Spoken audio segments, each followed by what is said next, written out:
Hi,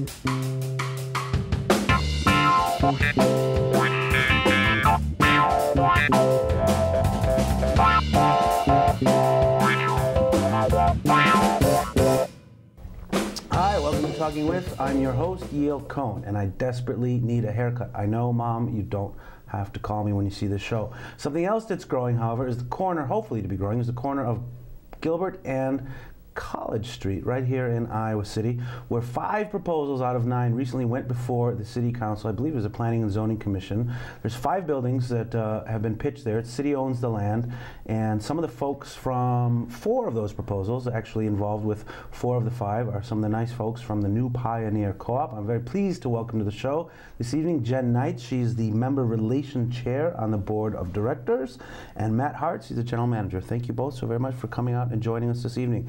Let me ask, before we get into the intricacies of this, of those 5, 4 of which have plans for the co-op, but it's my understanding, I was talking with Matt before the show, that even before you knew that this plan, or that plot rather, was going to be pitched for development, you were looking to expand the co-op. How long is that? How long has the co-op been looking to expand on its existing location there in downtown Iowa City? So formally for about 3.5 years. The board began a strategic planning process with the members in 2009, which went through 2010.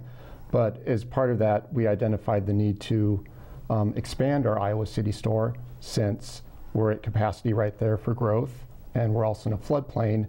So even though the RFP process for the site has been going for only a few months, we've been working with intent to expand the store and keep it in downtown Iowa City for about 3.5 years now. And then that plot of land, which was originally the, I believe it was a Greyhound bus station, and then the Iowa City Bike Library, which is now moved just around the corner from where we are, the city said, hey, let's do something with this.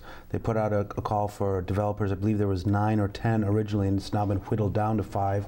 There's the 040 proposal, the Chauncey proposal, the Chauncey Gardens proposal, Ryan Companies / Iceberg Development Group, and Sherman Associates. And the New Pie is part of the plans, if, correct me if I'm wrong, in all of those except for the Chauncey proposal. That's correct. What was, how did you establish a relationship with these developers once it came down the pike that, hey, this particular plot of land is something that the city was looking to develop? Well, okay, I'll start. You can go ahead. So after determining that we wanted to expand in downtown Iowa City, we began looking at what opportunities may be there. Given that it's downtown, I mean, land that's large enough to accommodate a store, what we need for size for parking is quite limited. And we couldn't help but notice that there was that land right across the street from us practically. We did do market studies on a number of sites in and near downtown Iowa City, sounding out what the options might be. As part of the process for evaluating this site, not only did we do the market study, but we also engaged in dialogue with the city of Iowa City, just asking them what their future intent was for that site. We didn't know for certain that they would send it out for redevelopment, but we certainly encouraged them to do that because we're a business that is established in downtown and we want to stay downtown. And so a year before we knew for sure that they were going to put it out for RFP for developers, we began working with teams to put together packages to approach the city with for that site. How does the plan for a potential new co-op in say the 040 building differ from the Sherman Associates building? Are there certain baseline things that the co-op wants to have based on just your general goals, or you say, hey, we can do this specific thing in this space, or in this space something different? What kind of variety of plans might there be that the co-op's looking at right now? Well, I think I can start answering that question at least. I know some of the elements that we need to have include more space. I mean, that ground floor of the building is going to be about the same size no matter the footprint. The footprint of the building, and therefore our store and our square footage will be about the same no matter which development it is.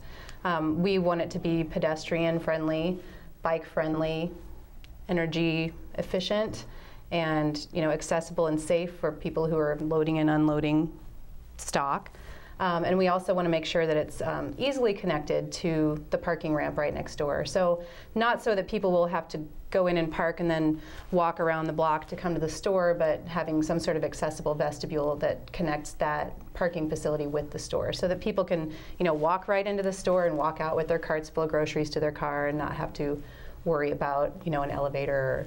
Because a lot of people look at that site and they think, well, it's really weird grade the way it is right now, and they have a hard time visualizing what that would look like. But in all of the proposals, it includes a really user-friendly store. Well, I asked because I was curious to your take on it, but all of these proposals, in depth, the perspectives, I don't know what the plural of perspectives are, the folks at home watching this, they can go to icgov.org/CG project, and they're all 5 listed there. So if you want more information, you watch at home, you can go there. But Matt, you had said for about 3 or so years you've been really kind of seriously thinking about expansion. That location, I know the Coralville store is how many years old? 2001 we opened 2000, it. so 10 and change, 11 years. But that location, what everyone's, the downtown, that's been there for how long? Well, we've been in the downtown area since the Co-op was formed in 1972. It started on Bowery, moved to the Vine building, and then sometime in the early 80s moved to the current store where we're at, 22 South Van Buren. And as Jen mentioned, in the plans for the future, more accessibility for loading, for parking. What are some of the things hindering? I mean, it's my understanding, being a floodplain, nothing can be built on that existing land, or no additions. You couldn't, if you don't get in one of these new buildings, you can't say, well, we'll do this or that at that location. Yeah, we're very limited in what we can do to invest in that facility. We would be able to make those investments, but you need to bring a facility or a building up to floodplain code, and that's fairly onerous, as you need to essentially dry flood proof it up to 1 foot above the base flood elevation level for the 100-year scenario, and now it's actually 500 years. So to do that to a building that was built in 1946 isn't particularly feasible, and also that just doesn't address the size issue. The lot is finite and we can't grow there, and our sales there have been essentially flat for 5 years now. So the floodplain regulations are actually based on a percentage of the value of the building. So you can only put a certain percentage of improvements in any given year. And we've actually pretty much invested in that facility as much as we could every year for the past several years. We did a phased remodeling over a few years where we, did as much as we could each year to try to make that space sustainable over the period of time that we could. So, I mean, we've pretty much gotten to the point now where we've done everything that we can with that facility, and we need a new store. If this project wasn't coming down the line, if the city had decided not to develop this land, or they just gave the whole thing away to somebody else to do something else with it, what options have the Co-op considered? You said you are downtown and you wanted to stay downtown, but have you thought, we were talking before the show, well, we could do like, the chain groceries, just have a flat store someplace. I mean, I'm not saying the Coralville store necessarily is like that, but was that ever a thought, like, hey, well, we could move out south of town, or this is town? Why is it important, or why are you guys interested in staying more or less in that downtown neighborhood where you are? Well, the staying downtown part, that was overwhelming feedback from our members. We're a member-owned, member-governed organization, and so that is an overriding principle for us when we look at expansion. We certainly did do the modeling for what that would look like for a third store. We did do the market analysis. We determined that based upon the feedback from our members, and also the fact that we grew up in downtown, we don't want to leave downtown. We'd like to stay downtown. It's just a matter of finding appropriate space that's out of the floodplain. That certainly was a focus of our work. Well, it's interesting you mentioned the owner. It's in, how do you phrase it? It was owned by the members. By the members, member-owned. Pardon me, member-owned. Jen, you worked with a very talented local filmmaker by the name of Jason Smith some time ago on a video that you did pitch out to inform people and get your members to participate in this vote, in an internal set of voting. What were some of the issues that you raised there and then, pitching this idea to the owners, to the member owners of the co-op? Well, let me say first off that the reason that we did that video is because our bylaws require that the members vote in favor of a new location. That was something that a previous board voted in. It's really sort of a protection for us to make sure that what we're doing matches with the needs and the desires of our members. So when I made that video with Jason, we were trying to first get the information out to let people know exactly what the site was, how big the store would approximately be, and the fact also at that time that voting yes to our proposal on our ballot didn't say, okay, now we get a store because 90% of the people who voted said that we want a store in this location. It was simply an authorization for the board, of which I'm a part, to move forward in trying to secure the location, which we knew there would be a public process. We knew that the city would have to put out an RFP and that other developers would be competing with us. So we tried to make that clear in the video and just get people excited about the fact that we could have a new store in downtown and that also that we'd need one. Like I said, the Van Buren store is totally at capacity, and really in a lot of ways it's not that safe. Although we've done the best we can over the several years that we've been there, I'm sorry, like 30 years that we've been there, there really is a limit to how energy efficient it can be and also how much stock we can have. You know, we are very dedicated to selling as much product from local growers and local producers as we can, and there's just not any more shelf space. And there's like all kinds of people in this town making wonderful things that we could be, you know, selling to our members, and we just don't have any more room to stock any more products. Was the thought ever proposed that a second location in Iowa City be built? Like, hey, here's the main co-op and then here's our specialty. Was that ever something that was considered, or do you want to have everything under one roof? We looked at it, though, just as far as what made the most financial sense. It was a better outcome for us to relocate and expand an existing store rather than add a third one on in Iowa City. Additionally, having a third location would not get our current store out of the floodplain. Sure, sure. When you did make that video and put this information out there for the members, I understand there was some members, not a lot, but they were not in favor of another location. What were some of the concerns from members that said, hey, everything's fine, we don't need to build, it's a financial, what was that hesitation from some folks? Well, I think a big part of it is that the Iowa City Co-op especially has this distinct sense of place and personality. And people love the quirkiness of it. They love the physical quirkiness of the physical place. They like the closeness of it and the fact that it, you know, smells like the co-op when you go in, and that it's kind of their neighborhood place. And I think that a lot of people have had trouble visualizing that a new store could also have that same feel. I mean, I've said from the beginning that the co-op is not its building. A lot of people forget that we started on Bowery Street, like Matt mentioned. They forget that we were upstairs of the Vine building. And they forget that we continue to move and grow as our membership grows and as we are successful, which is a wonderful thing to celebrate. You know, that we have this co-op that started as this tiny little thing of just people buying like bulk granola and, you know, stuff like that, and like growing into this thriving local business that really is an economic engine for our city. How have other co-ops across the country in towns our size, or perhaps bigger even, dealt with these same things? So I'm certain that other towns, you know, it's kind of like the Cubs. Everybody loves Wrigley Field, but it's not the greatest place to see a game, you know?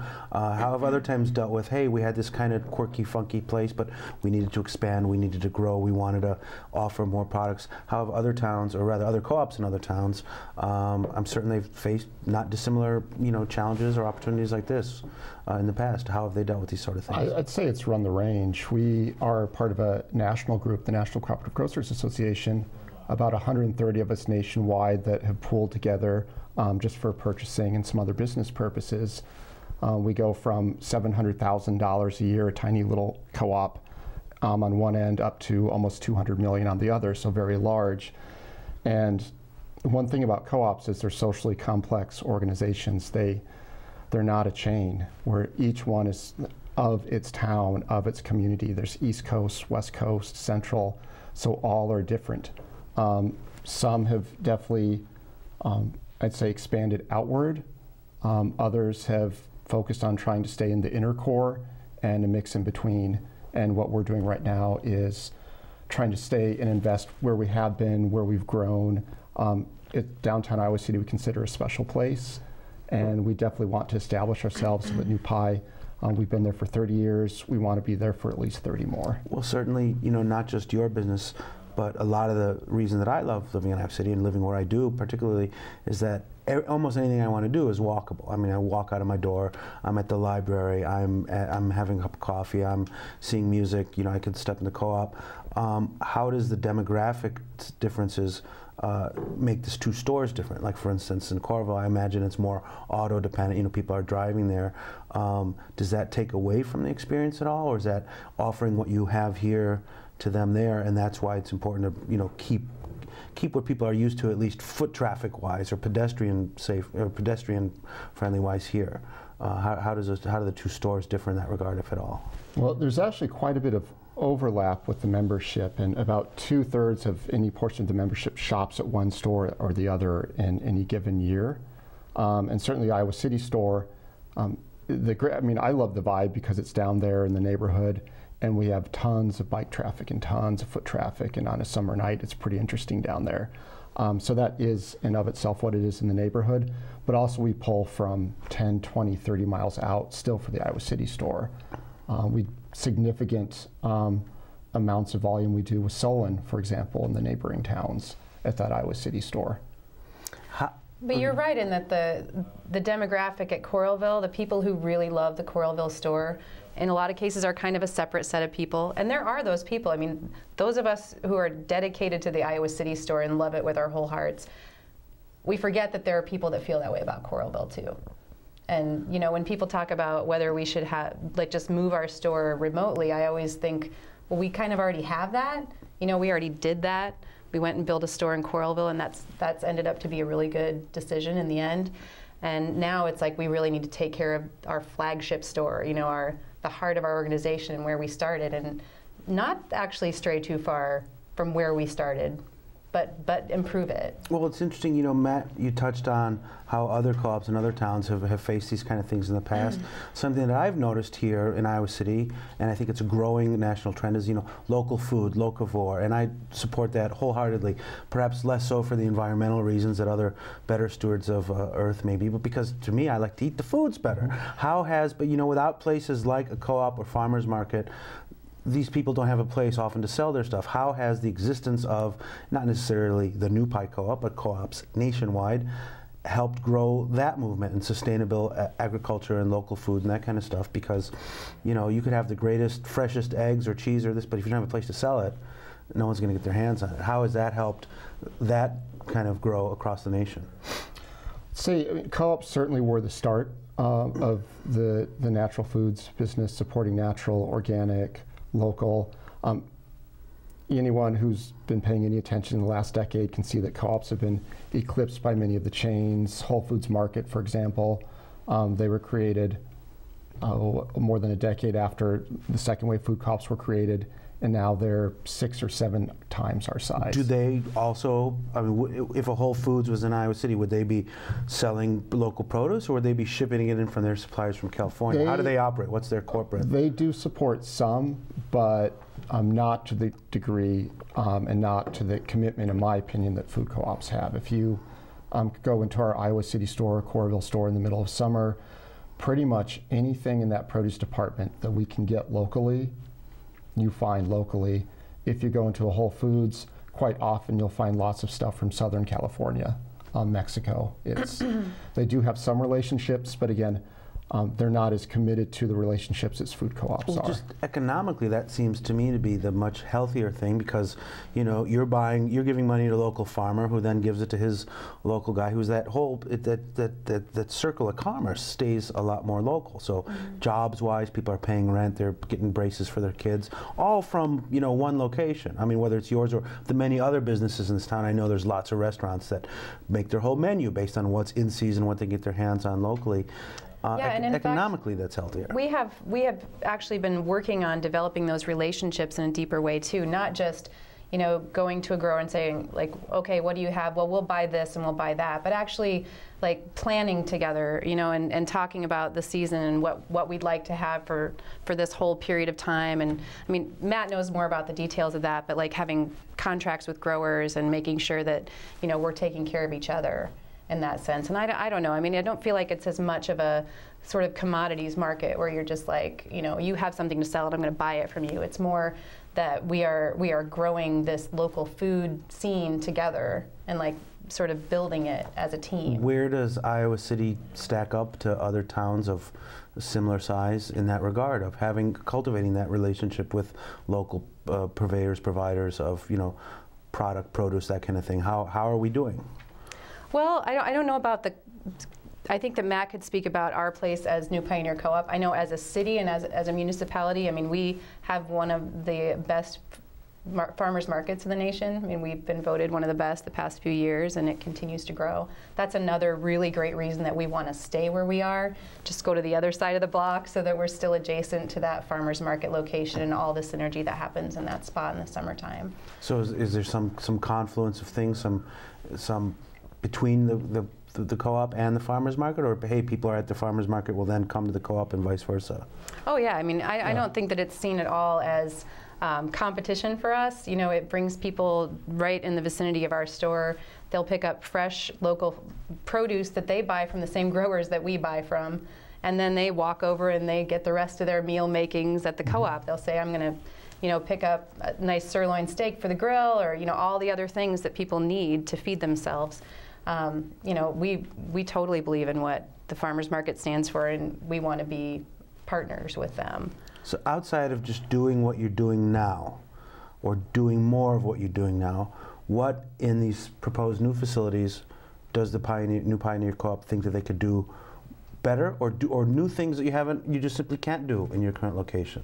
What are your visions for the future in that regard? Well, certainly we'd have a facility that we know would have the space and also the parking support that our customers need, our members need to come to the store. A stronger facility just helps us compete more, and that's just a win also for our producers. A better facility too for our employees.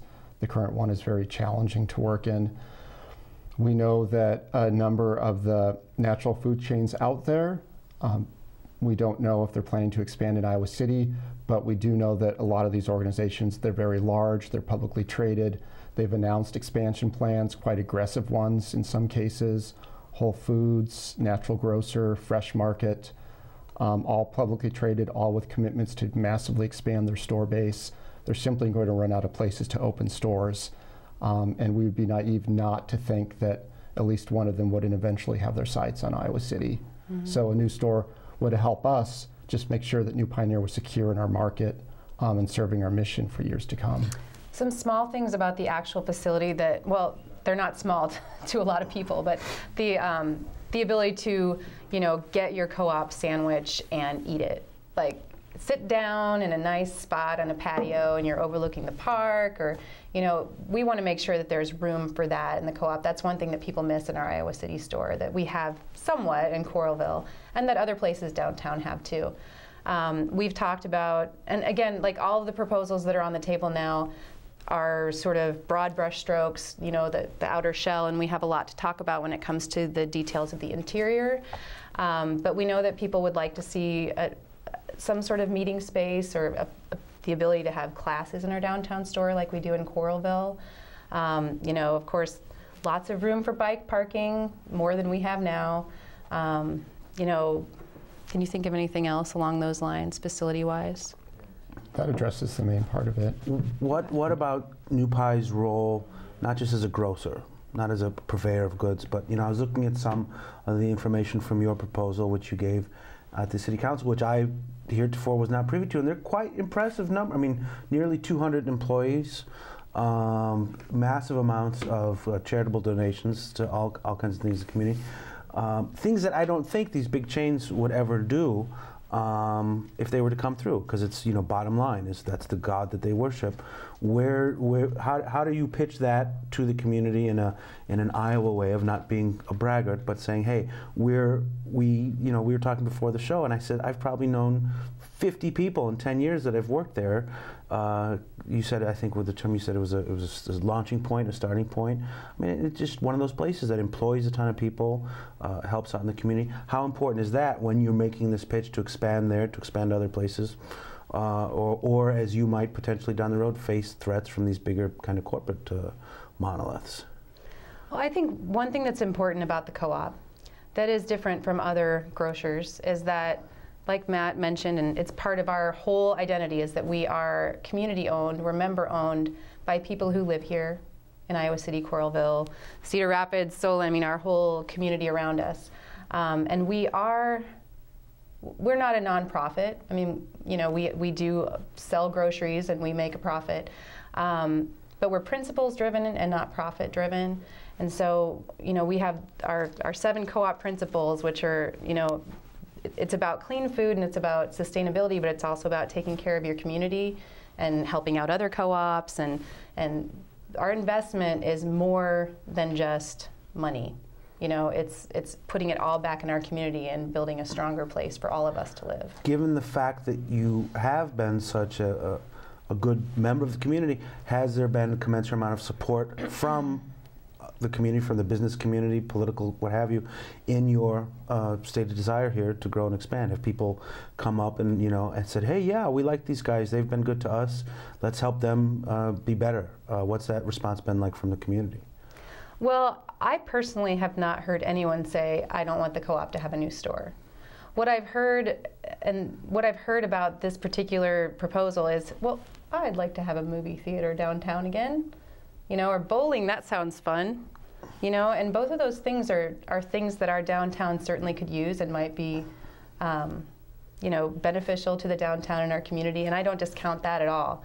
I do feel like that those types of businesses could operate in a number of places in and around the downtown, but this is really the only spot that's going to work for a new co-op store downtown. Well, you mentioned that because the one of the 5 proposals that the co-op's not part of the plans is the Chauncey proposal, and that's from local developer Mark Moen. That Film Scene, Andy Brody, Andrew Sherburne, are looking to cultivate, and I have since day one been a huge supporter of them. Hey, I'm in a TV station, I'm making films and movies all the time. But my concern with regards to that, and though they weren't able to make it today, we welcome them on the show anytime to talk about it, is that I think not just has a more limited appeal given the demographics of this town, and I could certainly be wrong, but doesn't have the long form benefit as the co-op would, employment-wise, giving back to the community-wise. So that one of 5 proposal excludes you guys. Has there been any talk like, hey, can't we have our cake and eat it too, or is this very kind of, these are the plans, these are the developers, and it's yay or nay? I mean, you are 4 or 5, but they're the one. But then, Mark Moen is a very successful developer. He's done a lot in the community, building stuff in the community. So there's a fair shot that could be the building that gets built. Yeah, well, I mean, certainly, from our view, Film Scene, they have a worthy mission. We think they're potentially a great organization that adds to the fabric of Iowa City.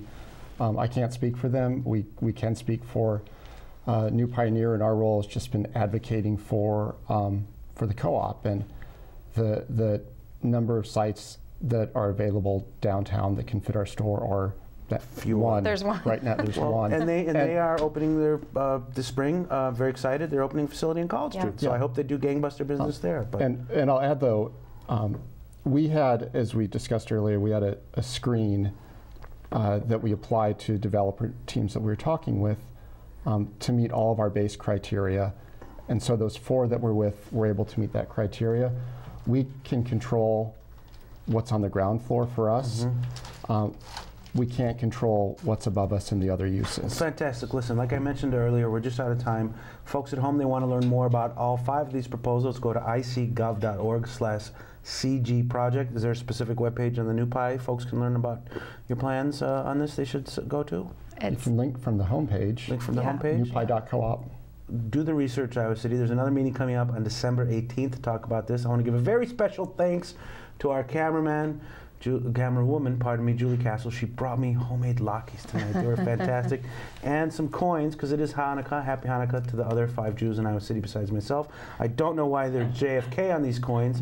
He doesn't strike me as a particularly Jewish president, but I was glad to have them. Anyway, thanks so much for watching at home, and we will see you next week.